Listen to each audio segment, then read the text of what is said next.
In this video, we're going to be drafting a basic bodice, which I am further going to use to make this jacket blazer, a short jacket blazer that I have on here. And it's really easy to make, so let's get right into it without further ado. I am Bisola Widlin and welcome to my channel. Yes. So from here, the year is 19. That is my bust measurement divided by 2, and I add 1 inch to that. So that's what this is about from here to here. And I'm just going ahead to divide it into 2. So just like this, I am dividing this box in half. And I'm just going to trace it all the way. So let us call this center front. And CB is going to be center back, okay? And from the center front here, we're going to measure across the shoulder, which is 8 for me, 16 divided by 2, okay? So you put 1 8 here, and you put the other 8 here. And let's go about and put our vertical measurements. And the measurement we need is from the shoulder, from the top of the shoulder on the front to our bust line or the chest line, and that is going to be a 9 from this top part here. Because to get that measurement, I always use a 9 for me, but just in case you have someone with a different measurement, you might be working with someone who is very small or very big, okay? And how do you do that? You take your bust measurement, divide it by 6, and you add 1.5 inches to that. Alright, so once I have my 9 everywhere, then I extend it all the way. The next measurement we need is the waist. So I'm going to put the waist at 15, and it's also going to be mutual for this, so 15. So this is the waist.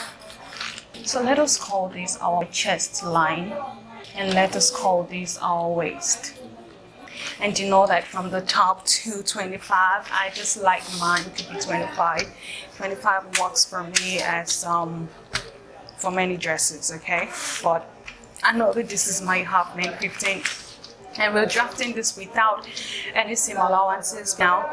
Or let us work on the neckline. How do you do that? You take your bust measurement and divide that by 12. Okay, so when I do that, 36 divided by 12 is 3 for me. And so much. My neckline is going to be like 3 by 3. So I'm just going to create a square down there. And you're going to do the same thing for the back. And you can take your French curve, or you could even do it by hand. So if you do not want a French curve, it's not an excuse. You can still practice this. I'm just using this because I have it. And I'm going to do the same here, half inch afterwards.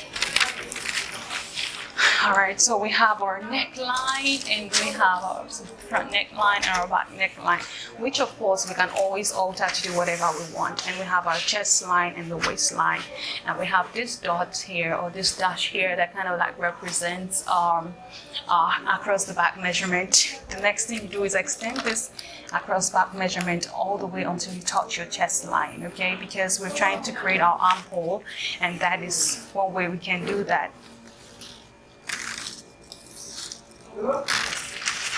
So this is what I have done, and on this line now, I'm going to come down by 1.5 inch.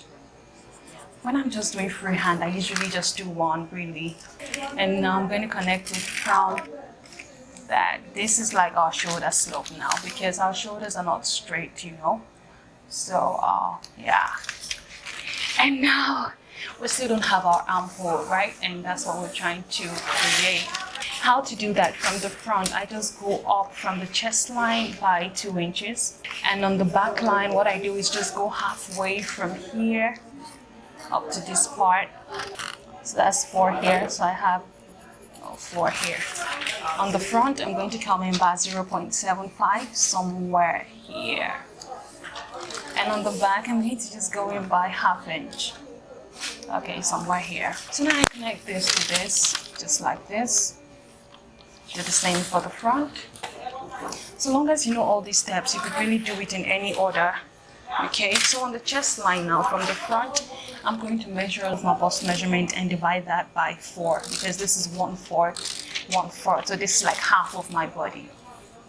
So I have 9 inches here, and I'm going to do the same 9 inch for the back.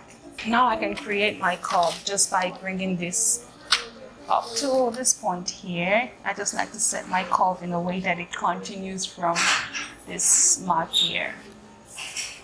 Again, you can do it by hand. Alright, so this is the back, and for the front I just like to do the same thing. Great. Next thing we're going to do is go to the waist part and taking our dots, because we want the blouse to be fitted, unless you're like making a shirt or something. And the way to do that is from the chest line, or for the front piece you need the bust point, and we only have breast in front of our body, and that is why the bust is only needed here. So 10.5, whatever that is for you, so you could just measure it. So this is our bust point, and from the chest line on the back, measure your nipple to nipple, although we do not have nipple there, but it helps us with our dot, and measure it all the way down. I do the same here from the center front, 4 inches on the waist, 4 inches on the bust point. Usually it is advised that you don't take your dart all the way to the bust point, because it's just going to look like the headlights are coming, you know, if there's a sharp end there. But I still put mine right there, because when I'm sewing, I know that I don't have to make it a sharp end, and that I have to like curve it smoothly. So I'm still going to take my dart, and you take your dart from the waistline, really, on the waistline, and you go 1/2 inch on both sides. Your dart is 1 inch, and then you connect it to the bust point. Let me call this bust point. This is like the strongest part of your breast. So for this, I just like to use the short ruler, open it up, and close it all the way down. Oops, I forgot to say that you draw a straight line there, all the way to the 4 down. So you draw a straight line, and the straight line helps you open up your dart. And I do the exact same thing at the back. So 4 inch and 1/2 inch on both sides. So these are more like standards, so you could just memorize them or just practice them very often, and you get used to it before you know it. And see, I'm taking it from this point here to touch the points that I just did. I already have my bust measurement here. On my waist, I'm going to measure 7. My waist is 30. I divide that by 4, working with the first foot of my body measurement. That will give me a 7.5. But remember that I took 1 inch dart, so I'm going to factor that and add this to it. So it's going to be like 8.5. And I am going to do the same thing at the back. So I didn't do any tightening here, I just left it like that.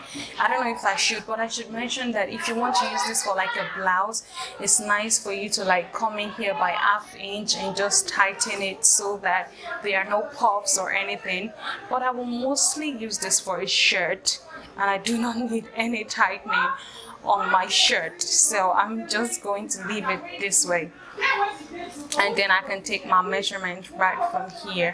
So if you're making like Ankara dresses, you don't want to start from here. You're almost going to have this wavy zip effect, which you wouldn't like. So now I can connect my chest line to my waist and do the same on my front bodies. And down here, I'm just going to extend it all the way until I reach my 9.5. Right?